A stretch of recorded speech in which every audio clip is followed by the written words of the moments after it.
And huge kudos and respect for that, Coach Pia. Very, very honored to have that played that tiny little part of that journey with you at the beginning. Since then, it was really interesting because while back at Gallup, one of the things that struck us, so my co-founder and I, we were looking at all, I guess the entire human capital development space, and there were these early green shoots of companies starting to pop up. And I mean, now some of them are already unicorns. They're not household names yet, but they're already enormous. But they really just got started and started to see traction around then. And I think we took a look at the market, and one of the things that was very clear to us was that we needed to go into that in a big way. And one of the things that was difficult for Gallup to do as a large multinational was to rebrand and invent itself as a technology company. And it's through no fault of theirs. I think they continue to generate very good intellectual property. The Strengths product is phenomenal, and they continue to touch millions of lives globally. But I think where locally we figured that we needed to go was that there was an opportunity to digitalize a lot of the workflows that human capital professionals, learners, HR leaders needed, and that caused us to start Engage Rocket. So we've been running now for 5 years. We've gone through 3 rounds of venture funding, and yeah, we're quite proud to say that at least for companies that do what we do, human capital and people analytics, the ability to help companies with human development and the human experience at work, as we call it, we are pretty much leading the pack here in Southeast Asia, and we're quite excited about that. And I'm super excited to be collaborating with Coach Pia again, in a slightly different capacity, but for the similar mission to drive. You know, CheeTung, I just have to say, we have to really all take this all in, because we're in the presence of a genius. You know, CheeTung is a genius. Okay, wait. I have to really call him. Look, he's No. getting nervous because he knows how I'm going to be playing him up. I think we all know that it takes a certain type of brilliance to be able to bring all of this together. And with the vision that he has and his capacity to lead, it's phenomenal. Since most of you know me, you know that it would be very hard to be my boss. So, you know, my kind of personality. I really was so, and I continue to be fired up by anything that CheeTung decides to do. So we really need this platform. We'll start with just the gathering today. I'm seeing so many coaches, aside from guests. So CheeTung, if I may, Coach Owen just joined us, Coach Martin. And then, of course, we have the One Core team. And then I already greeted all of the other coaches, Hazel, Brian, Vince, Manshid, J-Jo, Coach Sarah, Coach Vina, Coach Carol, Coach Aris, and of course, Joy. Joy is with us. And I think what we'll do today is let's zero in on the real problem. And then CheeTung will share with us some of his expertise that can already close that gap. So if there is someone having difficulty with his accent, I'm just wondering, feel free, because CheeTung, I've heard that the accent can be a little bit tricky. Feel free to chat with us, and I will be active on the chat while CT, I call him CT, does his presentation. Okay, and we have until 12 o'clock CT, maybe we can stop in between for questions in Oh between yeah, some. absolutely. For sure. Absolutely. Thank you very much, Pia. I'm very flattered as usual. I think yeah, I never really saw it as hiring you. I always saw it more of a partnership. And if we do see it as hiring, I've always been inspired by Steve Jobs, right? And he always believed that you don't hire good people to tell them what to do. You hire good people so that they can tell you what to do, right? And until now, I've been blessed by all the things that you brought to the table and told me what to do. So thank you for that. I really appreciate it. But maybe before we get started, right? Oh yeah. I'll try to tone down my own accent, and at the same time try to understand what if anything that you guys would like to talk about today, because this is a relatively broad area.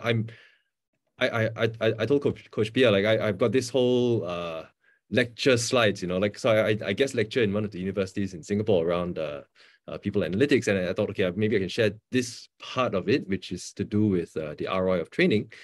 But I also want to make sure that we make this time valuable to you. So what is it that you have on your mind today that you hope, in terms of the next 45 minutes or so that we spend together, you hope to be able to get out of it, like that, just that one thing? If you can put it in a chat, or feel free to like shout it out. I'm taking notes on my end as well, so that I make sure to touch on those as we go along. Don't feel shy. I mean, yeah, what I will do is, while people are writing on the chat, I'm going to call out some people and host for you. Coach Martin, why are you here? What will make it valuable for you to have attended? Hi, Coach Pia. Good morning. And CheeTung, good morning to everyone.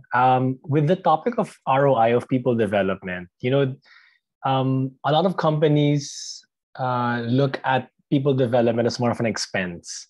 And I wanted to find out if there is a way to sort of evaluate and quantify how we could really look at investing in people to be value-centric strategy and approach, as opposed to just another expense in operating the business. So that for me is my main concern and interest as to why I wanted to join this meetup.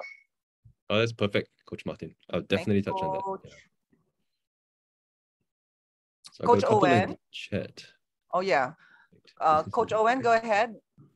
Yeah, I think especially around that right now during the pandemic, right? So there would really be a lot of ways to cut costs, and also I'm really interested in terms of that metric, especially in my company, that everything should be quantifiable for it to really be impactful and for it to be relevant to the management team. So I'm interested really to learn about it, and but within the context now of this disruption.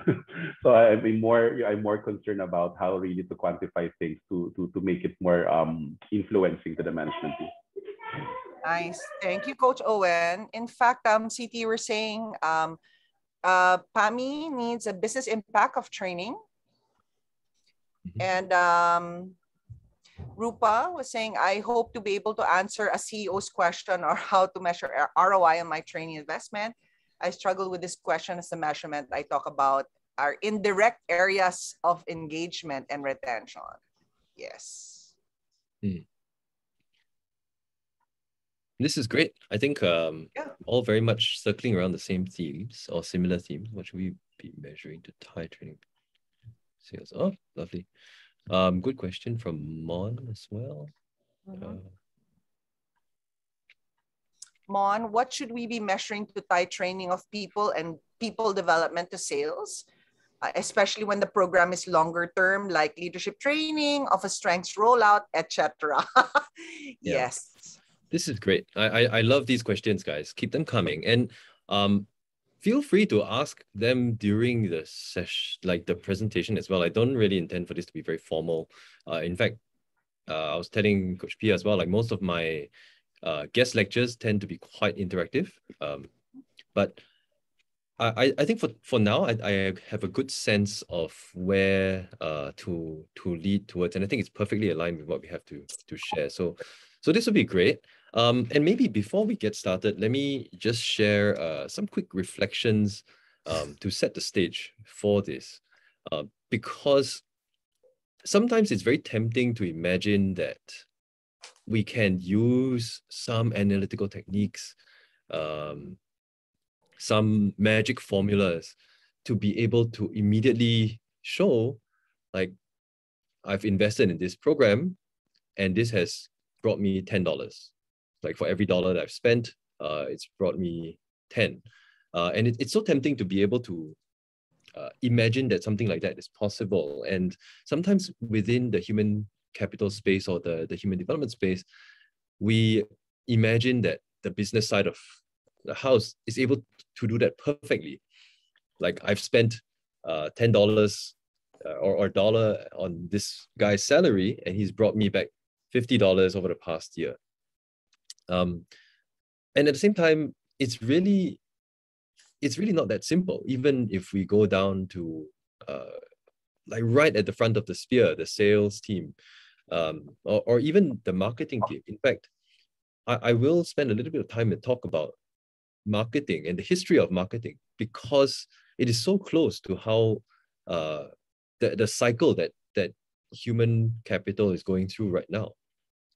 In the early, even in the 80s or so, I don't know how many of you have watched the show Mad Men. It was in the heyday of marketing, right, where big budgets are being thrown on like huge billboard ads, TV ads, media ads, and so on. And I don't know if you guys know how much it costs to advertise at the Super Bowl, but that's a few $1 million of investment right there. And for the longest time, I mean, now it seems so alien to us, but for the longest time, marketers couldn't actually show their return on investment. If we were to seriously ask a marketer, like, okay, you spent $5 million on this Super Bowl ad, how much revenue did it bring us? Historically, in the days of Mad Men, and all the way until even the late 1900s and early 2000s, a marketer's response would just be, well, it got us to 200 million eyeballs, and that's it, right? That was it. There was no ability for marketing to tie it back to sales, actually. Until today, there isn't really. So even though the likes of Google, Facebook, and so on are multi-billion-dollar companies, when we look at the academic research of whether or not marketing spend in the millions of dollars translates to actual sales, that link is very tenuous. It almost, in fact, there have been some economists, like reputable ones, who have come forward and shared that, you know, the ROI on advertising is negative because there's no additional gain to all of these advertising spend that we're making. And the trick that came about, which I hope isn't the case within the human capital space, because I do believe that it's very different, is that for these companies, Facebook, Google, and so on, their magic was they were able to track almost in real time some of the leading indicators, potential leading indicators of revenue. For example, if you have designed a marketing funnel such that if you go to a website, you click on this link and you buy a t-shirt or a pair of jeans, the company can then say, it took me, say, 300 clicks to get to one pair of jeans, and therefore each click is worth X amount based on the cost of this pair of jeans. And because you know the profit on a pair of jeans, you can then say, okay, each click brings us X amount of profit. So from there, I can decide like whether or not to invest in a cost per click kind of model. And all of that makes sense at the macro level. But in these experiments that were done, even by chief marketing officers in conjunction with some of these economists, they went from a marketing spend of tens of millions of dollars a year, and they went to zero for 6 months, 9 months period. And they found that sales didn't change. people were still finding them somehow and still buying the stuff. So it's very tenuous, but at the same time, it's hard to argue against the numbers that come forward. And what marketers have learned over the years is that by telling this data-driven story, they are able to drive their budgets, they drive their agenda with the CEOs and so on. Now, on the human capital side, on the other hand, we are faced with very high returns on investment, actually, because if we think about it, every person that we hire into the company, they need to be generating X amount of returns for the company. Otherwise, that person is essentially negative ROI and shouldn't really be there, right? I mean, unless even if you're in a charity, you don't want, no organization wants deadbait. And when we look at most companies, especially knowledge-based companies, the operating expenses in the company are anywhere from 50 to 70 to even 90% of just the salary bill.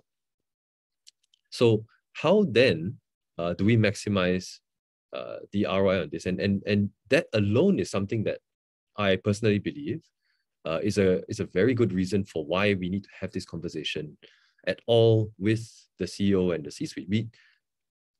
It is preposterous if a manufacturing company, for example, had say 80% of their cost base in the factories, and there was no way to track how efficient the factories were running and how good those factories were.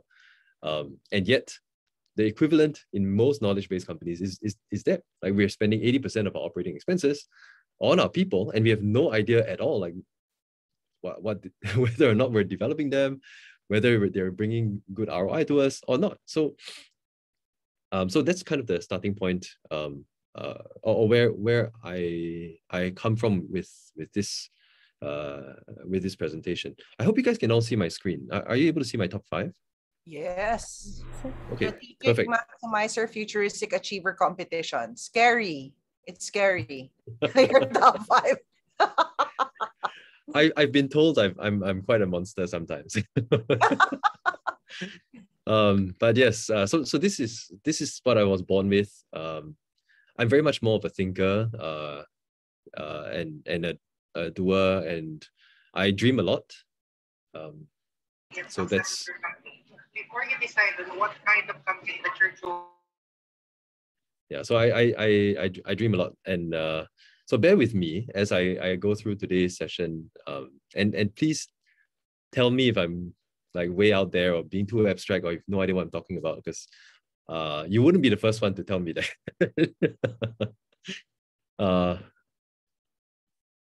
Okay, so here we go. I mean, so on the question of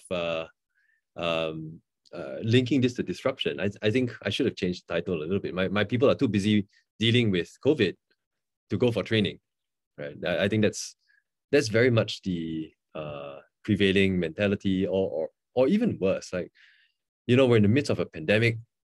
You want me to spend money to develop our people? Are you crazy? That's another way of thinking about it.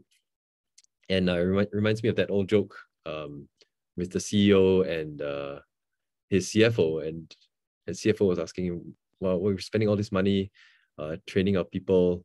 What did they leave? And then the CEO goes back and says, well, we don't spend any money developing them. And you think of what's going to happen if they stay. It's going to be terrible. Let me see if I wanted to share this with you as well. So this is a common perception of training, right? So, and this was extremely funny to me because I think I had just come back from understanding, like, we were selling this, we literally had this high performance manager training back at Gallup, I remember. And we literally had it in a huge boxes, CheeTung. Yeah, We have huge those huge boxes. Batch Yeah. 1 and batch 2 of ASC still had those boxes. Yeah, so when I read this, I was like, oh my gosh, this is so funny. It's like us. exactly. but it's true. I mean, to a certain extent, the business can sometimes see the value of training as the quality of the materials and the box and everything else, and instead of what actually comes out of it. Okay, so let's get into it for today. I'm also mindful of time. So there are three different areas that we'll touch on. So one of them is the technical definitions of ROI, just so that we're on the same page with that. Then I'll go into some of the like functional applications of how anyone actually can go into into this.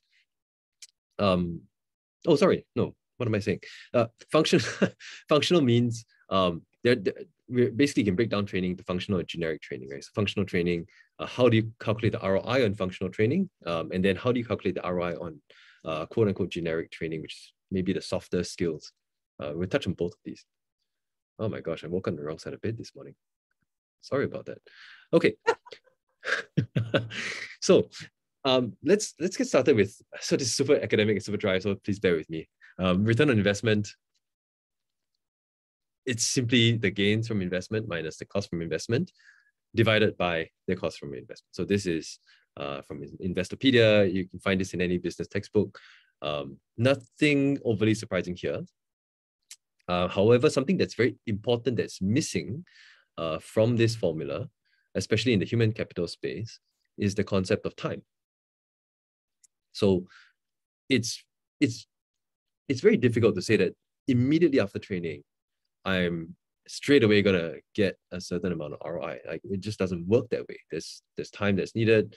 There's beyond the training program.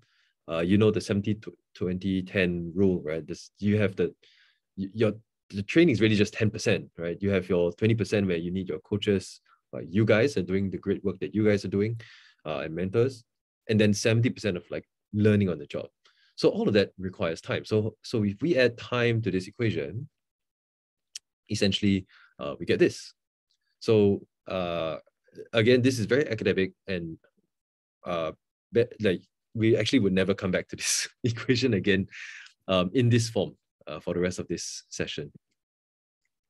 So when we look at functional trainings, this is something that is relatively, I would say, on a scale of like 1 to 10, like how hard is it to measure ROI? Functional training is a little bit easier. So, and most functional training is done on the job with leaders training their staff. And this is a question that at least I personally have heard a lot. You know, my leaders, especially in the business side, they're busy going out there, taking meetings, closing deals, doing whatever. They got no time to train their staff. Or at least when I tell them that they should be involved in training their staff, they give me these reasons. I got no time. I've got no time to train my staff. And we sometimes assume that this is the mindset that most CEOs have. And what I'm going to share with you today is actually something that a CEO developed. And in fact, not just any CEO, is one of the most prominent and well-respected CEOs in the business world. So I don't know how many of you know Andy Grove. So he's Polish-born guy who essentially ran away to the United States after or in the midst of the Second World War, where essentially he was being hunted down. And he started out in life, and he eventually became the second CEO of this little company called Intel. And this was at a time where Intel was going through a huge amount of change. They were moving away from the memory business, which was very kind of big box, into the microprocessor business. So then they started building all the Pentium chips and so on. And that entire transformation was overseen by this guy, Andy Grove. So he looked at this question very critically as well. And he, as personally for himself, he was thinking, as a CEO of this huge company, where is the greatest leverage on my time? And therefore, should I be involved in training my own staff? So this was what he did. He put together a very simple equation. And this is something that anybody can do. You don't need any fancy analytics, but this is how a CEO of one of the biggest companies in the world thinks about training. So he thought, okay, as a leader, if I put together a training package, it's gonna say maybe just 4 lectures on some specific item. It's going to last an hour for each lecture, and maybe takes me about 3 hours per lecture to prepare. So a total of 9-hour preparation time. 12-hour preparation time, and 4 hours delivery time for the lectures. I'm going to give this to my team of 10 staff. So my team of 10 staff, give or take a little bit, is costing my company 20,000 man hours per year, give or take a few, right? So some people might work a bit harder, so say 26,000. Some people maybe work a little bit less, or 180,000, but whatever, right? Here you get this amount of time. Now, if I'm the CEO, like I'm going to be delivering this training to my team, but I'm going to be very conservative about this. This training is not going to rock their world or do anything. It's just going to improve their productivity by 1%, just 1%, right? And if you think about, okay, that's it's got to be at least 3 or 4, but okay, let's be conservative with Andy and say just 1%. So does it make sense for Andy Grove, CEO of biggest company in the world, or one of the biggest companies in the world at the time, to put together this training package? Anyone? It's only 1% improvement. Why bother? No, I don't think so, CheeTung. Yeah, too much time spent. It doesn't make sense. It looks like terrible, right? Yes, this guy is spending 2 full working days of his own just to put together this training package. So it looks like it doesn't make sense. However, now of course, why I'm asking that question. This is the math that he put together himself. So the total hours spent, 16 hours. Sounds like a lot for 1% of improvement. But what is the return? What is the gains that he's going to get from this? The total hours that he gains is a 1% improvement on 20,000, which is, it doesn't sound like a lot when you look at it this way, but that here gives you 200 hours of senior management time that is suddenly freed up just because he put in 16 hours. So now when we look at it this way, the ROI is more than 10 times from the amount of time that he's been spending. And this is just with 10 staff. So with this knowledge, or with this back of the envelope thinking, Andy Grove invested heavily in people development. Even for new hires into Intel, he spent lots of time with them, talking to them about the values of Intel, talking to them about the way they work, and so on. Because imagine if this 10 staff was more like 200 staff or 1,000 staff that he's talking to. And imagine all the training programs that companies invest in every year. It's way more than 10 staff. So functionally, just when we look at it this way, the very bare bones basic ROI on training is enormous. We can also, with this thinking, make a very strong argument by converting these man hours into dollars. So if we look at what is the average salary of someone in my company, how much is that per man hour? How much is that per year? And then we multiply that here, and then we apply that 1% improvement to that. We'll be able to see the cost against the benefit of that training. Okay, so this is one way of looking at it. And it's the reason why I put this under functional training is because functional training is where you would find the greatest value of having the manager themselves who they are in the job. And they are therefore they're really the best people to deliver this functional training to the staff compared to the learning and development department, compared to HR. HR would have some programs, but they're not the ones in the trenches together with the people. And it's very hard for them to gain that level of credibility, especially for functional skills. So the manager needs to be able to do this, and to convince his managers to do this. This was the math that Andy Grove used. You can check this out. It's one of the best books on management I've ever read, and it's almost no, it's almost unknown. Nobody knows about this book. It's called High Output Management by Andy Grove. Best $10 or so I've spent on management books. Okay, so now we get into tricky territory. So generic training.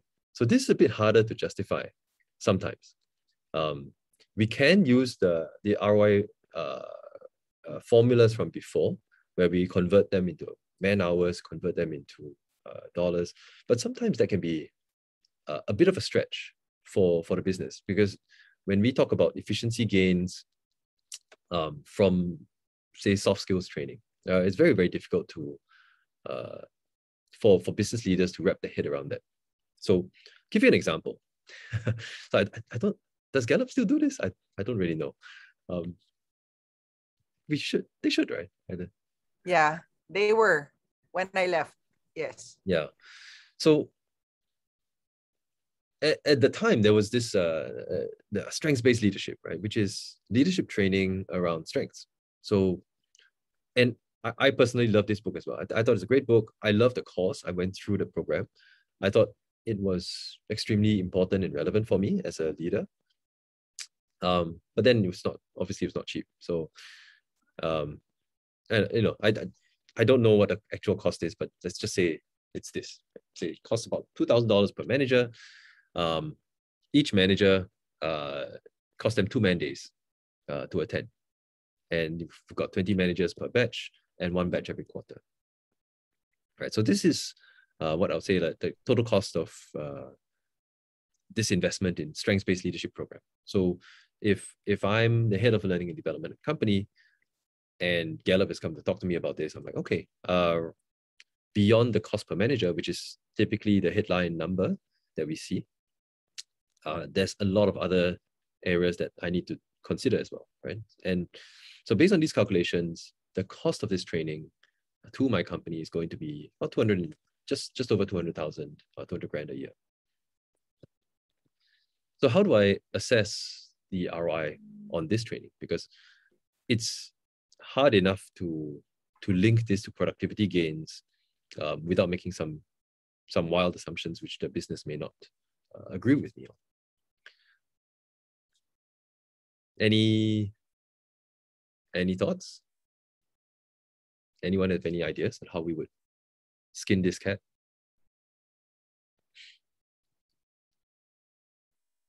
We're so afraid to make a guess.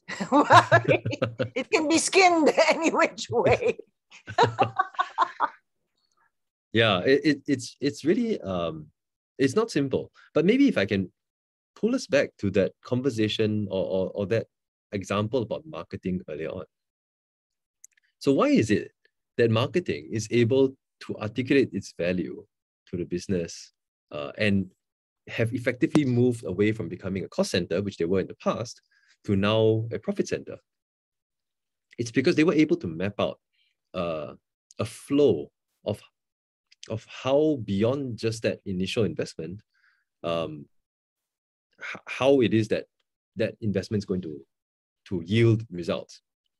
And so actually within human capital development, this has existed for quite some time. It's just not as widely used, surprisingly, as I was a bit surprised by this. It's not as widely used as I would imagine, but it's in most development textbooks. And this was written in the 1950s. Kirkpatrick's 4 levels of ROI on learning. So when we think about each learning intervention, essentially there are 4 levels that Kirkpatrick states that correlate quite nicely to how the transmission mechanism, right? If you think about it, like after we deliver a learning intervention, how does it transmit into value? So first of all, learners would react to this. So it's very emotional, it's very transient, but it's still part of the value equation. You need to go through that reaction. It's a little bit like eyeballs, right? Just because I watched the Super Bowl ad doesn't mean I bought anything. Then there's learning. So this is typically tested using assessments. So corporate universities will have all kinds of different tests and examinations, and those are important. And those are actually important parts to the ROI equation, but they're only at level 2 because it only assesses whether or not there has been learning. So in marketing, the corollary would be maybe top of mind awareness, or TOMA, right? They call it TOMA. To what extent did all this advertising spend create greater top of mind awareness in the segment that we're looking for? So that's very much like learning. Then there's behavior. So without looking at finances, are the learners doing something different? So for example, if I were to, within my strengths-based leadership training, I were to say, you need to hold as a manager a one-on-one conversation with your staff about their strengths once a month. And we then look at, are managers actually doing that? Are they holding that conversation or not? So if they are, then it's positive behavior that generated positive ROI because there was change in behavior. But if not, then, well, there's some leakage in the system. And then finally, what's the effect of training on the business as a whole? So this is the hardest of the 4 to track. And even when we think about marketing, this is also the most difficult to track. But it can be done, and I'll show you a model of how at least I've personally come up with to be able to do this. But it seems to be something that can be useful for you as well, and you can take with it what you wish. So when we first look at the reaction level, this is easy, right? Everyone does this. I hope everyone does this, but actually not everybody does. It's really a smile sheet, right? At the end of the training, did you like it? Did you not? Or do you hate it? Right? And then you can essentially classify the reactions into this. And if we make it very super simplistic and just assign 1 point for those that loved it, none for those that found it so-so, and -1 for those that hated it, instantly we have a number that we can use. And we convert that into the amount of money that was spent on the course. So for example, those who loved it, the cost would have gone to good use. Those who found it so-so is like, it's just nothing. And then those who hated it, it's like negative ROI on that cost. If we added all of this up, we still net out at a positive $20,000 per year. So that's one way, right? Kirkpatrick model, level 1. We now have one way of looking at the ROI on this training at the level 1 stage. So level 2 is more around the assessment. So after going through strengths-based leadership, let me give you guys a test to see whether you've really internalized the materials. After the test, let's come back. We're able to see that, okay, 5% of people came in excellent, 20% came in above expectations, 40% met expectations, 35% were below expectations.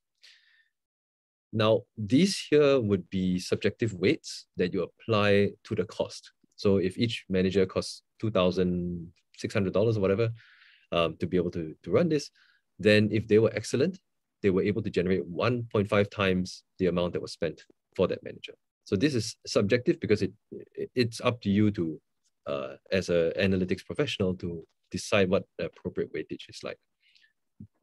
If we went by these calculations, we then have a very rosy picture of the ROI, but still $187,200. That's still less than the cost of this training. But at least it's approaching closer to positive ROI. For level 3, when we look at behavior, does the behavior of our managers change after going through these strengths-based leadership? What I personally find helpful to do is to look at the half-life of this behavior.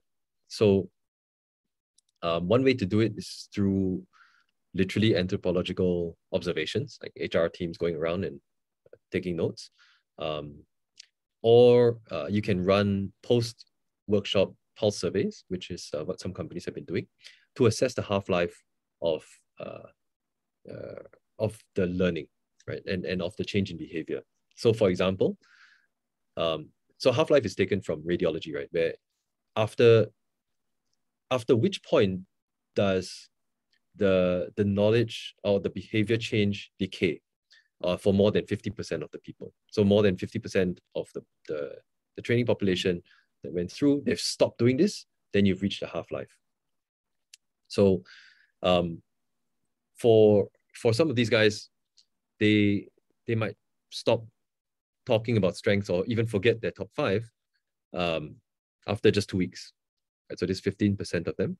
So the ROI on that is really low, say 0.2.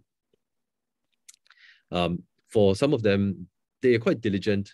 60% of them are really diligent. They continue doing what they are expected to do, and this lasts for 4 months. So that's good. They get back a little bit more in terms of payback because they've invested the effort to do so. And then finally, 25% of them actually are diligent and the habits have lasted 9 months or more. So these guys are great because they bring huge amounts of ROI for their units that they're working with. So we assign, say, a 2 over here, a weightage of 2. So with this calculation, we can then find that when we input the costs and how much value is being generated, the ROI is actually $272,480 per year. So from this lens, at level 3, at least it looks positive and it looks like this is an investment that we should make or continue to make in the next years. So level 4 is where it starts getting a little bit hairy, because when we say what we can do is we can isolate the sample of leaders that have gone through strengths-based leadership training and then look at their financial results over the course of 1 year. And when we do that, we then see that, okay, 20% of them improved profits, 50% of them had no change, and 30% lost $200,000. Now, just as with marketing, right? We can't claim that these results were entirely due to the training that they've gone through, because there are 1,001 other factors that need to be considered. So same with marketing, we apply an attribution factor. So of all of this change in business results, how much of this can be attributed to the training or not? So this number can be found actually quite scientifically if we interviewed some of the leaders that went through the training and just asked them to give you a ballpark figure of how much do you think this has impacted the way that you've led, for example, as a question, right, over the past year, like, you know, on a 1 to 100% scale, and see what numbers they come by. And then you can average, you don't even need to interview a lot of these people. You interview like 5 to 10 of these learners, and you'll get a good sense of what the attribution factor should be. So 3%, I must admit, is extremely low when done in this way, because most leaders, when you talk to them, they'll give you some number closer to 20% most of the time. But let's say if we go with 3%, then we see, okay, this actually contributed financially to the company at $48,000 per year. So then the question is, does the original 208,000 make sense in this lens? Maybe not so much, but again, we take the time element into play. If that 208,000 can continually generate these results for more than 4 years, then we know that the payback period on this particular investment is going to be 4 years. Then I know that, okay, is it realistic? Are my managers going to be around for 4 years? If not, then maybe I shouldn't continue with this program. If it is, then great. This is a program I should definitely invest in because I'm almost printing money. Yeah, so at this, we see that it's a negative 77% per year. But of course, if we insert the time element here, we might get a positive number. So all of these, so level 4 is very sensitive to attribution assumptions. You want to be able to test for robustness. So what I would recommend doing is, after interviewing these 10 managers, just kind of asking, like looking at the range. So beyond just getting the average, which will give you a nice sense, you can also potentially use the median if you get a very large range of percentages. And then you test the ranges, the extreme range boundaries, right? So if one person gave 5%, then you test it against a 5%. If one person gave 45% or 50%, then you test it against 50%, and look at the range of potential ROI calculations that you get. So that will give you, like, if most of that range is within positive territory, then you know, okay, I'm quite safe moving forward with this investment. If you don't, then yeah, maybe you might want to reconsider. The other thing that you will note throughout this last 4 scenarios is that the cost of data collection is actually kept relatively low. Of course, like we could invest in like extremely expensive learning management system tools. We could invest in data science PhDs to come and help us run these calculations. But this is something that is the real practicalities of calculating ROI on training. Like we want to keep it as lean and simple as possible in terms of both the cost of collecting the data and analyzing it, because the benefit of knowing this, in my experience, most of the time, and this is something that Daniel Kahneman points out as well, right? Most of the time, business leaders are looking for data that justify their own personal beliefs. So if I'm the leader and I loved the strengths-based leadership workshop that I went through, whatever positive number you show me, this, I'm like, yeah, this is great. I'm going to have to do this. But if I hated it, if I went through the course and that trainer CT was terrible, I never want to see his face again. And then no matter how much the positive ROI is on paper, good luck trying to push that initiative through internally. So what I've learned is that you don't need very heavy tools to be able to calculate the ROI on training. So I'm looking through this and I'm hoping that I touched on most of these topics. How do we measure ROI? So there are 4 different ways for generic training, and a very simple way for functional training. Indirect areas, engagement, retention, that can definitely be done. In fact, I can share a little bit about that shortly. And then ROI people development, which seems tangible, business impact training, tying it to sales. Tying it to sales can be done as long as all we need to do is to be able to isolate the program or the pilot to just the sales team, and we can then see some good results. I don't know, Pia, I know we're a bit short on time, but maybe I just...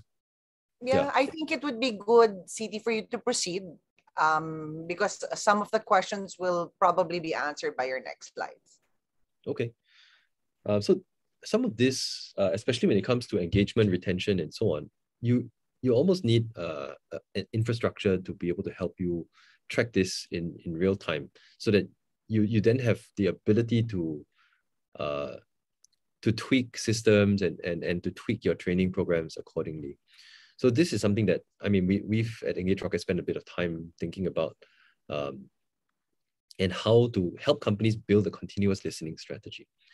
So I know many companies already run kind of an organization-wide census survey. So there's a big survey that's rolled out once every year, once every few years, and that's helpful.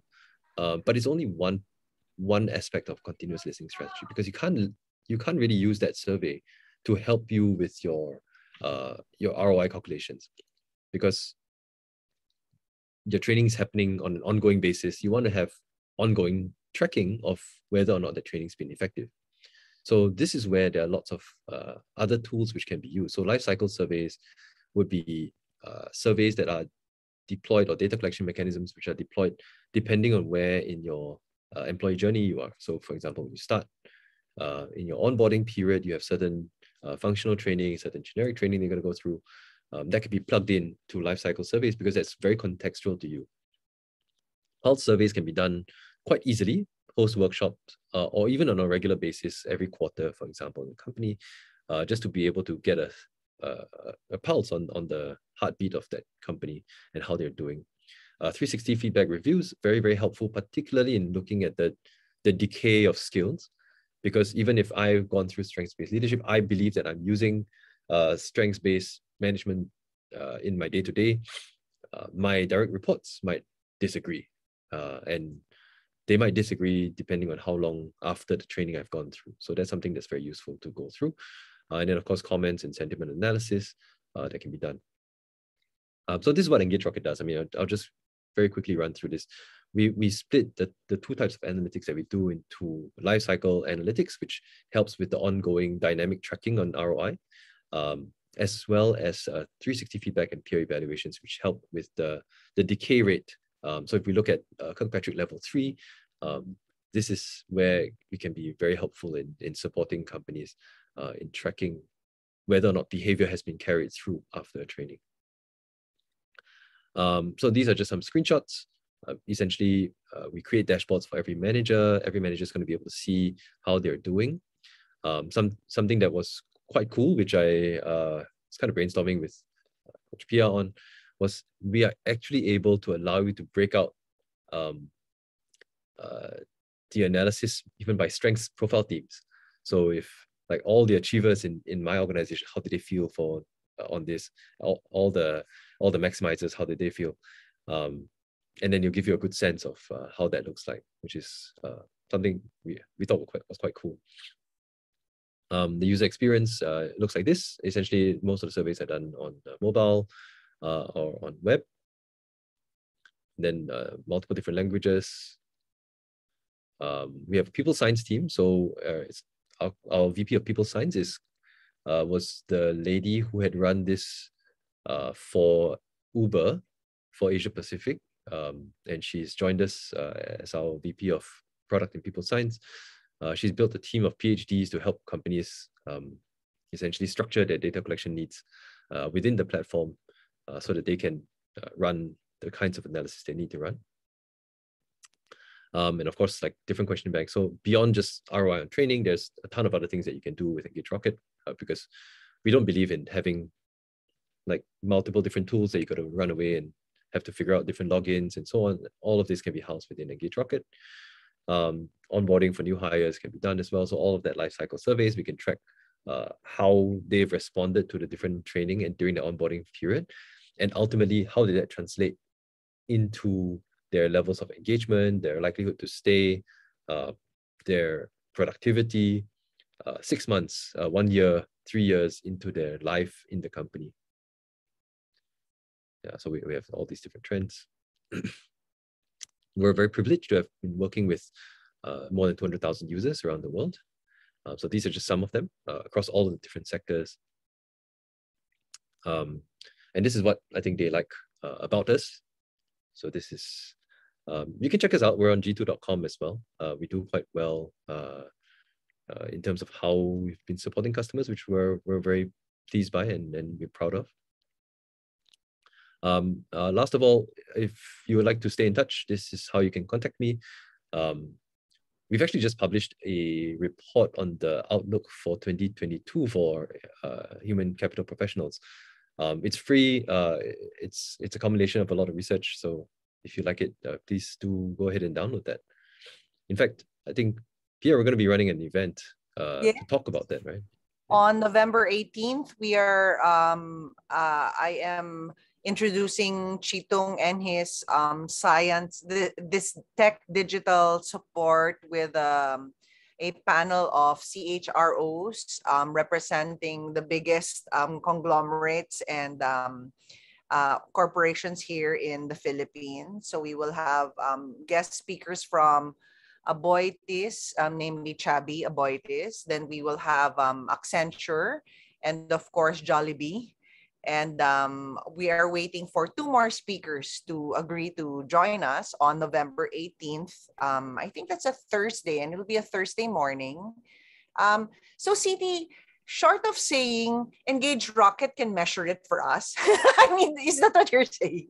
The platform that you showed? Because I was looking at the math and I'm not really a math person.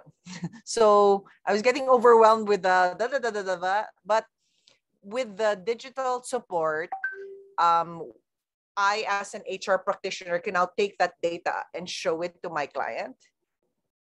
Yeah. So what we can help and what we have helped companies do is essentially understand what they're trying to measure, help them with the setup, asking the right questions, so all of the different indices and so on, getting the right formulas in place. And then it's almost like a playbook, right? This is how you can measure it over a period of, say, 1 year, 2 years, or however long you're looking at the ROI measurement. And then it's pretty much plug and play. Like you just execute. It's yeah. Yeah, nice. And there's both a mobile interface and web.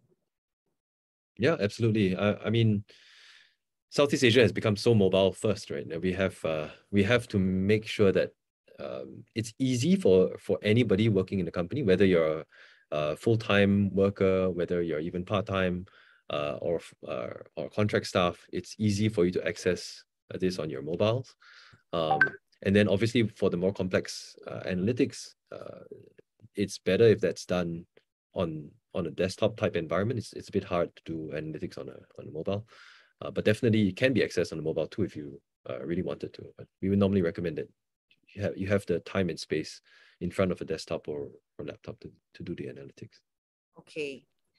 Because it's exactly 12 noon and some people may have meetings, I'd like to take a group shot.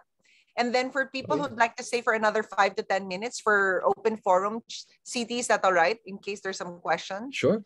Yeah, absolutely. Yeah? Okay, let's have a group shot because this is still an extension of the conference and I'm still high from the conference last weekend. We will be posting this on Hoova. And encouraging all of the many participants on Hoova to attend more of the meetups. Okay. All right. Okay, Rupa, I got it. Wait, okay, let's take a picture. 1, 2, 3. Nice. Thank you. Thank you. And if you need to go, we understand. Thanks, CT, Rupa said, and Coach Menchit also had to go. We will also be, if you're part of the meetup on Hoova and we have your information there, we can send you out some of the, some parts of CT's deck, right? Like snapshots of the deck. Yeah. My joke to CT is, guys, because we've been friends for quite some time. My joke to CT is his facial expressions don't change much. He's so serious. He's so serious that I have to remind. I'm the one who's the clown in the room when we're together because he's really quite analytical. All right. So, all right. Yes, we can request a copy of the recording and the concepts. Yes, we will. We will put up this recording also on Hoova and share it on via email if you already registered for this. Okay. Any questions, clarifications? Coach Vina, what was on your mind? I just appreciate this sharing from CheeTung. I want to review the calculations based on the concepts because it's going to help me, especially when talking to business leaders who have a very vague idea of the benefit of training, of coaching, of people development to their company, especially to the current industrial revolution. So thank you so much for this opportunity. Thank you.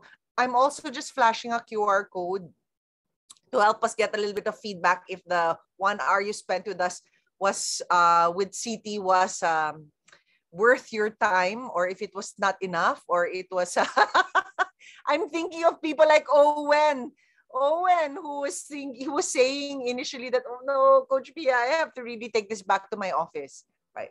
Meng, hopefully this was hopefully this was more than 1% productivity improvement. That's right. Hi, Meng. Did you have something in mind? Hello. I really got interested in how it is measured, no? The ROI, and yeah, I am really interested. I'm excited to be able to use this and calculate really the ROI for the company. Thank you, Meng. Sir June, did you have something in mind? Yep. I was thinking about not much of a question. First of all, thank you, Cheat. I was used to in my Singaporean colleagues CheeTung. So first time that I saw a CheeTung. Okay. Yeah. Well, thanks for sharing that one. It's really helpful. But I was just, it's not much of a question, but something's not bothering my mind, playing in my mind is that the concept of change management in this kind of intervention, because I was exposed into specifically the functional training, the utilization rate, the speed of adoption, and the proficiency is some sort of analytics also that we share to the board, especially if we're doing some sort of functional training. How does the change management, is it something part of this one in calculating the ROI? But I suppose in the last few slides, I saw that yes, it can be measured, but I thought that from the beginning in preparation in presenting it with the board, is this kind of thing included as well, or how was it? So I know that it's not part of, it's more on the measurement, but it's more on the driver's seat, the HR who will do so that's why it's not a question. I was just thinking I'm integrating both the change management as well as the ROI. It's a really good point, Coach Jun. I think to keep the models clean, we deliberately left out the change management aspect to it. My response to this is that change management is relevant in any aspect of business. So not just within training, right? I mean, if we're going to implement a new CRM or a new HRIS or a new applicant tracking system or whatever it may be, each of these does come with change management costs, which are often ignored. So it's another very fertile ground for analytics nerds like myself to dig into, but I don't want to bore everybody with the calculations today. Yeah, sure. Thanks, CheeTung. Thanks, Coach Pia. Thank you, June. Anyone else? I'm looking at what was your takeaway, Coach Vince? I was seeing Coach Vince take down some notes. Oh, you're on mute, Coach. Actually, I was still trying to really study the metrics, because some of the metrics I feel that we were not some of the metrics are something that I did not actually consider before, being a small company. So I may have to ask some of my friends from the bigger companies how they're trying to adapt it in their own particular cases. No? Since we are relatively small companies, actually we're just in the trading. So sometimes in terms of measuring, like for example, if we're sending this to a certain seminar, sometimes the only decision maker and the effect and the one who actually tells us that the training was a success is actually only the CEO. And for my part, I just need to be able to also communicate to our board of directors that yes, this is an objective way of really investing in some of our people, especially during this time of pandemic when resources are really scarce and we have to prioritize spending. Thank you. Thank you, Coach. Yeah. Martin, do you have something in mind? What was helpful? Oh, this session was actually very helpful. I feel like what's the translation of the word bitten? Oh yeah, we need more time. Yeah, like we need more time, and I would have loved it. Like I like the case study. My biggest takeaway really was the use of the Kirkpatrick's 4 levels of human capital development.